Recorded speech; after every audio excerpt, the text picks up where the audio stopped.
നമസ്കാരം. CPM-ന്റെ മാധ്യമവേട്ടയ്ക്ക് മറുനാടൻ കഴിഞ്ഞാൽ ഏറ്റവും അധികം ഇരയായ മാധ്യമ സ്ഥാപനം ഏഷ്യാനെറ്റായിരുന്നു. മറുനാടനെ വേട്ടയാടുന്നത് പോലല്ല ഏഷ്യാനെറ്റിന് വേട്ടയാടുന്നത്.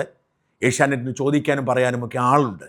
ഏഷ്യാനെറ്റിന് വലിയൊരു മാനേജ്മെൻ്റ് ഉണ്ട്, രാഷ്ട്രീയ സ്വാധീനമുണ്ട്, പത്രപ്രവർത്തക യൂണിയനുണ്ട്, മാധ്യമ മുതലാളിമാരുടെ സംഘടനയുണ്ട്. മറുനാടിന് ഇതൊന്നുമില്ല. എന്നിട്ടും ഏഷ്യാനെറ്റിനെ വേട്ടയാടി എന്നത് ചെറിയ കാര്യമല്ല. ഏഷ്യാനെറ്റിലെ ഏറ്റവും മുതിർന്ന മാധ്യമ പ്രവർത്തകരായ സിന്ധു സൂര്യകുമാറും വിനു വി ജോണുമാണ് ഏറ്റവും അധികം വേട്ടയാടപ്പെട്ടത്. വിനു വി ജോണിൻ്റെ ചർച്ചയിൽ CPM പങ്കെടുക്കുമായിരുന്നില്ല.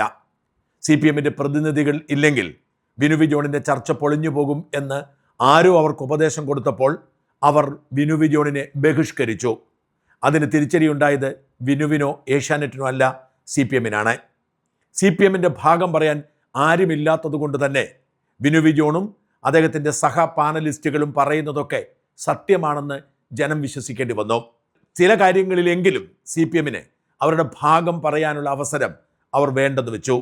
വിനുവിൻ്റെ ചർച്ച തന്നെയാണ്. അന്തിച്ചർച്ചകളിൽ എക്കാലത്തും മുൻപിൽ വിനുവാണ്. വിനുവിൻ്റെ റേറ്റിങ്ങിനെ ആർക്കും മറികടക്കാൻ കഴിഞ്ഞിട്ടില്ല.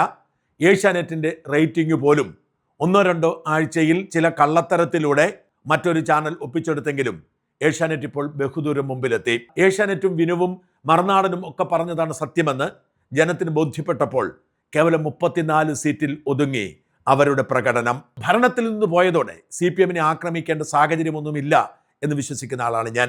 അധികാര കേന്ദ്രത്തെയാണ് നമ്മൾ തിരുത്തേണ്ടത്, അധികാരമില്ലാത്തവരെ തിരുത്തേണ്ട കാര്യമില്ല. പക്ഷെ അധികാരം ഒഴിഞ്ഞിട്ടും കുത്തിത്തിരിപ്പും നുണകളും വ്യാജ പ്രചരണങ്ങളും സൈബർ ഗുണ്ടായിസവുമൊക്കെയായി CPM-കാർ അരങ്ങുവാഴുമ്പോൾ അങ്ങനെ അങ്ങ് ഉപേക്ഷിക്കാൻ കഴിയുമോ? മാത്രമല്ല, കഴിഞ്ഞ 10 വർഷം പിണറായി എന്തൊക്കെ വൃത്തികേടുകൾ ഈ നാട്ടിൽ കാണിച്ചു എന്ന് എണ്ണി പറഞ്ഞുകൊണ്ടിരുന്ന മാധ്യമങ്ങൾക്ക് അവയൊക്കെ വൃത്തികേടുകളാണ് എന്ന് ഇപ്പോൾ തെളിഞ്ഞു വരുമ്പോൾ മൗനം പാലിക്കാൻ കഴിയില്ല. അവർ പ്രതിപക്ഷത്താണ് എന്ന ഒറ്റ കാരണത്താൽ. അതുകൊണ്ട് തന്നെ പ്രതിപക്ഷത്തിരിക്കുന്ന CPM-ഉം പിണറായിയും തുടർന്നും വിമർശിക്കപ്പെടും.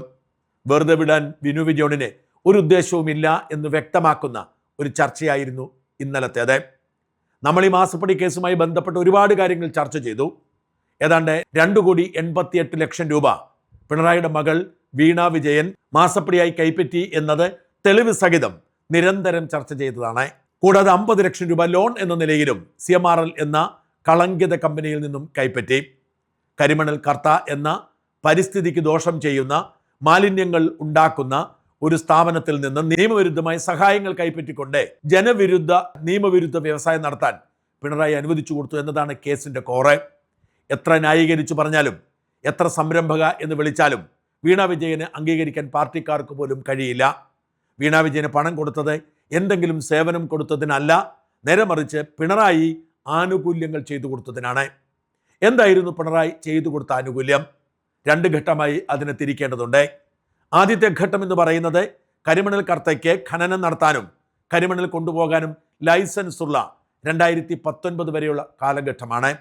ഈ കാലഘട്ടത്തിലാണ് PV എന്ന പേരിലും പിണറായി എന്ന പേരിലും ലക്ഷക്കണക്കിന് രൂപ മാസം തോറും പിണറായി കൈപ്പറ്റിക്കൊണ്ടിരുന്നത് എന്ന് കർത്തയുടെ മാസപ്പടി ഡയറി വ്യക്തമാക്കുന്നു. ആ മാസപ്പടി ഡയറിയിൽ പിണറായി മാത്രമല്ല മറ്റ് നേതാക്കളുമുണ്ട്. UDF-ലെ, കോൺഗ്രസിലെയും ലീഗിലെയും ഒക്കെ നേതാക്കളും മത നേതാക്കളുമൊക്കെ ഉണ്ട്. പക്ഷേ ഏറ്റവും അധികം പണം കൈപ്പറ്റിയത് പിണറായി വിജയനായിരുന്നു. മറ്റുള്ളവരൊക്കെ ഏറ്റവും കുറഞ്ഞത് സത്യസന്ധത കാണിച്ചു, ഞങ്ങൾ പാർട്ടിക്ക് വേണ്ടി പണം കൈപ്പറ്റിയിട്ടുണ്ട് എന്ന് തുറന്നു പറഞ്ഞു. എന്നാൽ പിണറായി വിജയൻ ആ PV താനല്ല എന്ന് പറഞ്ഞു. എന്നാൽ മാസപ്പടിയുടെ മറ്റ് പേജുകളിലേക്ക് പോകുമ്പോൾ PV എന്ന് മാത്രമല്ല പിണറായി വിജയൻ എന്നും എഴുതിയിരിക്കുന്നത് പിന്നീട് വ്യക്തമായി. ആദ്യഘട്ടത്തിൽ പിണറായി ചെയ്തു കൊടുത്തത് നിയമവിരുദ്ധമായ CMRL കമ്പനിയുടെ പ്രവർത്തനങ്ങൾക്ക് ഒത്താശ ചെയ്യാനാണ്. വലിയ മാലിന്യമുണ്ടാക്കുന്ന, അതീവ ഗൗരവമുള്ള പരിസ്ഥിതി പ്രശ്നമുണ്ടാക്കുന്ന, മാലിന്യമുണ്ടാക്കുന്ന ഉൽപാദന പ്രക്രിയയാണ് CMRL നടത്തിക്കൊണ്ടിരുന്നത്. അത് നിരോധിക്കപ്പെടാൻ ഇടയുണ്ട്. നിയമപരമായി അങ്ങനെയൊരു പ്രവൃത്തി ചെയ്യാൻ സാധ്യമല്ല. മാലിന്യം സംസ്കരിക്കാൻ കോടികൾ മുടക്കി പദ്ധതികൾ ആവിഷ്കരിക്കണം. അതൊക്കെ ഒഴിവാക്കാൻ വേണ്ടിയായിരുന്നു ആ കാലഘട്ടത്തിലെ മാസപ്പടി. ഒരു ഘട്ടത്തിൽ ഈ മാലിന്യങ്ങൾ കൊണ്ടുപോയി പമ്പയിൽ തള്ളാൻ പമ്പ ശുദ്ധീകരണം എന്ന തട്ടിപ്പ് പ്രസ്ഥാനം പോലും ഉണ്ടാക്കി കൊടുത്തു. ഇതിനൊക്കെ കൂട്ടുനിന്നത് മലിനീകരണ നിയന്ത്രണ ബോർഡാണ്.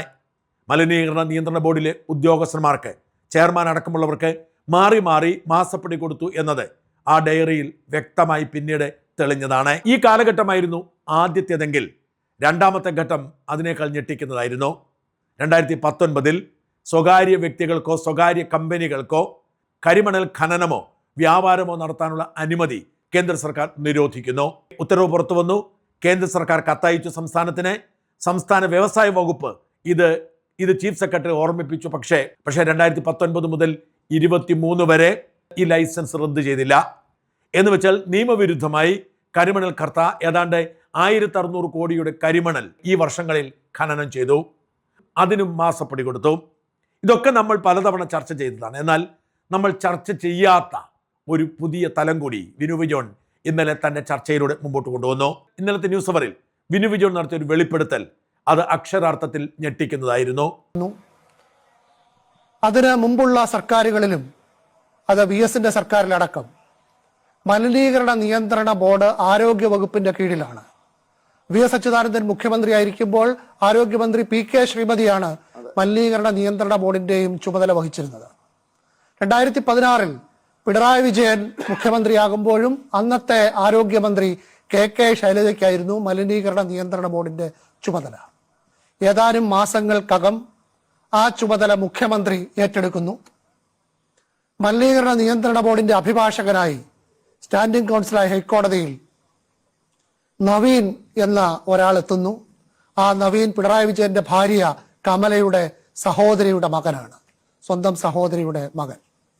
അങ്ങനെ മലിനീകരണ നിയന്ത്രണ ബോർഡിന്റെ ചുമതല പിണറായി വിജയന്, ആ മലിനീകരണ നിയന്ത്രണ ബോർഡിന്റെ അഭിഭാഷകൻ പിണറായി വിജയന്റെ ഭാര്യ സഹോദരിയുടെ മകൻ.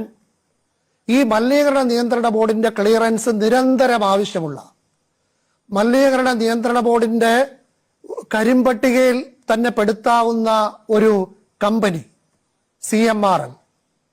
ആ CMRL പിണറായി വിജയന്റെ മകൾക്കും മകളുടെ കമ്പനിക്കും കരാർ കൊടുക്കുന്നു. അച്ഛന്റെ വകുപ്പ്, ആ വകുപ്പിന്റെ നിരന്തര നിരീക്ഷണത്തിലുള്ള കമ്പനി, ആ കമ്പനിയുടെ നിയമലംഘനങ്ങൾ പരിശോധിക്കേണ്ടത് ആ ബോർഡ്. ആ ബോർഡ് ഇത്തരം നിയമലംഘനങ്ങൾ ചൂണ്ടിക്കാണിക്കുമ്പോൾ നിയമോപദേശം നൽകേണ്ടതും വാദിക്കേണ്ടതും അതിന്റെ അഭിഭാഷകനായ പിണറായി വിജയന്റെ ഭാര്യ സഹോദരിയുടെ മകൻ. ആ കമ്പനിയാണ് പിണറായി വിജയന്റെ മകൾക്കും മകളുടെ കമ്പനിക്കും പ്രതിമാസം 8 ലക്ഷം രൂപ കൊടുക്കാനുള്ള ഒരു കരാർ ഉണ്ടാക്കുന്നത്. നോക്കൂ, പിണറായി എങ്ങനെയാണ് ഈ നാട് മുടിപ്പിച്ച് പണമുണ്ടാക്കാൻ വേണ്ടി ഈ നാടിനെ ഒറ്റുകൊടുത്തത് എന്നതിന്റെ ഏറ്റവും ഞെട്ടിക്കുന്ന തെളിവായി ഇത് മാറുന്നു. ആരോഗ്യവകുപ്പിൽ നിന്നും മലിനീകരണ നിയന്ത്രണ ബോർഡിന്റെ ചുമതല ഏറ്റെടുക്കുകയാണ് മുഖ്യമന്ത്രി. എന്നിട്ട് ആ മലിനീകരണ നിയന്ത്രണ ബോർഡിലെ ഉദ്യോഗസ്ഥന്മാരൊക്കെ പിണറായിക്ക് വേണ്ടപ്പെട്ടവരെ നിയോഗിക്കുന്നു. അവർക്കൊക്കെ വിഹിതം കൊടുക്കുന്നു CMRL കമ്പനി. പിണറായിക്ക് കൊടുക്കുന്നത്രയും ഇല്ലെങ്കിലും ഉദ്യോഗസ്ഥന്മാർക്കും പണം കൊടുക്കുന്നു. പക്ഷെ ഒരു പ്രശ്നം ബാക്കിയാവുന്നു. കേസ് കോടതിയിൽ എത്തുമ്പോൾ നല്ല വക്കീലന്മാർ കേസ് വാദിച്ചാൽ ഈ പറയുന്ന തട്ടിപ്പെല്ലാം പൊളിഞ്ഞു പോകും. അതുകൊണ്ട് പിണറായിയുടെ ഭാര്യ കമലയുടെ സഹോദരിയുടെ പുത്രനെ, നവീൻ എന്ന പുത്രനെ, മലിനീകരണ നിയന്ത്രണ ബോർഡിന്റെ പ്ലീഡറാക്കി വെക്കുന്നു. കോടതിയിൽ കേസ് വാദിക്കേണ്ടത് പിണറായിയുടെ ഭാര്യയുടെ സഹോദരിയുടെ മകനാണ്. എങ്ങനെയാണ് കരിമണൽ കർത്തയെ ഏതറ്റം വരെ പോയാണ് നാടിനെ വഞ്ചിച്ച് നാട്ടിൽ പാരിസ്ഥിതിക പ്രശ്നമുണ്ടാക്കി പിണറായി വിജയൻ കരിമണൽ കർത്തയെ സഹായിച്ച് മാസപ്പടി കൈപ്പറ്റിയത് എന്ന ഞെട്ടിക്കുന്ന വിവരമാണിത്. തീർച്ചയായും ഈ വിവരവും പുതിയ അന്വേഷണ പരിധിയിലേക്ക് പെടും. പിണറായി മാസപ്പടി വാങ്ങിയോ ഇല്ലയോ എന്നത് തന്നെയാണ് ഇപ്പോഴത്തെ പ്രധാനപ്പെട്ട വിഷയം. മകളുടെ അക്കൗണ്ടിലേക്ക് കടലാസ് കമ്പനിയുടെ പേരിൽ പണം എത്തിയത് കൊണ്ട് തന്നെ ഇല്ലാത്ത ചെലവുണ്ടാക്കി എന്ന കേസുണ്ടാവുന്നു. അതിനാണ് മകളെ ചോദ്യം ചെയ്യുന്നത്. മകളെ ചോദ്യം ചെയ്താൽ എത്തുന്നത് പിണറായിലേക്ക് തന്നെയാണ്. മാസപ്പടിക്കൊപ്പം പുതിയൊരു തെളിവായി മാറുകയാണ് പിണറായി മലിനീകരണ നിയന്ത്രണ ബോർഡിന്റെ ചുമതല ഏറ്റെടുത്തതും സ്വന്തക്കാരനെ ആ വകുപ്പിൽ പ്ലീഡറായി നിയമിച്ചതും ആ പ്ലീഡർ കരിമണൽ കർത്തയ്ക്ക് ഗുണകരമായ തരത്തിൽ കേസുകൾ നടത്തിയതും. നോക്കൂ, എത്ര സംഘടിതമായി, എത്ര ഗൂഢാലോചന നടത്തിയാണ് പിണറായി വിജയൻ അഴിമതി നടത്തിയതെന്ന്. ഈ അഴിമതിക്കൊന്നും ഉത്തരം പറയാതെ പോകാൻ സാധ്യമല്ല. ED പിടിമുറുക്കിയിരിക്കുകയാണ്. SFIO കോടതിയുടെ അനുമതിക്ക് വേണ്ടി കാത്തിരിക്കുകയാണ്. ED നാളെ, അതായത് തിങ്കളാഴ്ച ജൂൺ മാസം 15-ാം തീയതി മുതൽ ചോദ്യം ചെയ്യൽ ആരംഭിക്കുകയാണ്. EDക്ക് ഒരു തടസ്സവും ഇപ്പോൾ ചോദ്യം ചെയ്യാനില്ല. EDയുടെ അന്വേഷണം തടയണം എന്നാവശ്യപ്പെട്ട് CMRL കമ്പനി കരിമണൽ കർത്തയ്ക്ക് വേണ്ടി ഹൈക്കോടതി സിംഗിൾ ബെഞ്ചിനെയും ഡിവിഷൻ ബെഞ്ചിനെയും സമീപിച്ചെങ്കിലും തള്ളപ്പെട്ടു. സുപ്രീം കോടതിയിൽ ഇതുവരെ എത്തപ്പെട്ടിട്ടില്ല. സുപ്രീം കോടതിയിൽ അപ്പീൽ സമർപ്പിക്കാനുള്ള ശ്രമം നടക്കുന്നു. അതുകൊണ്ട് ഏത് നിമിഷം വേണമെങ്കിലും അറസ്റ്റ് ചെയ്യാവുന്ന സാഹചര്യമുണ്ട്. ഏത് നിമിഷം വേണമെങ്കിലും ചോദ്യം ചെയ്യാം. അതിന്റെ ഭാഗമായി വീണയ്ക്ക് ആദ്യം നോട്ടീസ് വെച്ചു. വെള്ളിയാഴ്ച ചെല്ലാനായിരുന്നു. പക്ഷെ വീണ ആരോഗ്യ കാരണങ്ങൾ പറഞ്ഞ് ഒഴിഞ്ഞുമാറി. വീണയോട് ബുധനാഴ്ച ഹാജരാവാൻ പറഞ്ഞിട്ടുണ്ട്. ബുധനാഴ്ച വീണ ഹാജരായില്ലെങ്കിൽ അറസ്റ്റ് ചെയ്യും എന്ന് ഇ ഡി വൃത്തങ്ങൾ സൂചന നൽകുന്നുണ്ട്. വീണയ്ക്ക് കാര്യമായ ആരോഗ്യ പ്രശ്നങ്ങളില്ലെന്നും ഒഴിഞ്ഞുമാറി എങ്ങനെയെങ്കിലും സുപ്രീം കോടതിയിൽ CMR കൊടുത്തിരിക്കുന്ന കേസ് പരിഗണിക്കുന്നത് വരെ നീട്ടിക്കൊണ്ടുപോകാനാണ് നീക്കമെന്നുമാണ് വീണയോട് അടുത്ത വൃത്തങ്ങൾ പറയുന്നത്. എന്നാൽ ഇ ഡി അത് സമ്മതിക്കില്ല. മാത്രമല്ല തിങ്കളാഴ്ച, അതായത് നാളെ, ഈ കേസിലെ പ്രധാന പ്രതികളിൽ ഒരാളായ CMR കമ്പനിയുടെ ജോയിന്റ് MD ശരൺ എസ് കർത്തയെ ചോദ്യം ചെയ്യാൻ വിളിപ്പിച്ചിട്ടുണ്ട്. ശരൺ എസ് കർത്ത ഒഴിഞ്ഞു മാറിയിട്ടില്ല, ഹാജരാവില്ല എന്ന് അറിയിച്ചിട്ടില്ല. നേരത്തെ കൊടുത്ത നോട്ടീസ് അനുസരിച്ച് വീണ വെള്ളിയാഴ്ചയും തിങ്കളാഴ്ച ശരൺ എസ് കർത്തയുമായിരുന്നു ഇ ഡിയിലെത്തേണ്ടത്. ശരൺ എസ് കർത്ത ഇതുവരെ അവധിയപേക്ഷ കൊടുത്തിട്ടില്ല. അതുകൊണ്ട് തന്നെ നാളെ ശരൺ എത്തുമെന്നാണ് കരുതപ്പെടുന്നത്. ഇങ്ങനെ ഇ ഡി പിടിമുറുക്കി മുമ്പോട്ട് പോകുമ്പോൾ അക്ഷരാർത്ഥത്തിൽ വിയർക്കുകയാണ്, വെള്ളം കുടിക്കാണ് പിണറായി. പിണറായിക്കറിയാം ഇന്നല്ലെങ്കിൽ നാളെ പിണറായിയിലേക്ക് ഈ കേസ് അന്വേഷണം എത്തുമെന്ന്. അത് തടയാനുള്ള അവസാന നീക്കം സുപ്രീം കോടതിയിൽ CMR പോകുന്നതാണ്. അത് ഫലവത്തായേക്കില്ല എന്ന് തന്നെയാണ് റിപ്പോർട്ടുകൾ. ഈ ആഴ്ച വീണയ്ക്കും വീണയുടെ അച്ഛൻ വിജയനും ചങ്കിടിപ്പിൻ്റെതും ആശങ്കയുടെയും നിരാശയുടെയുമാവും എന്ന് തീർച്ച.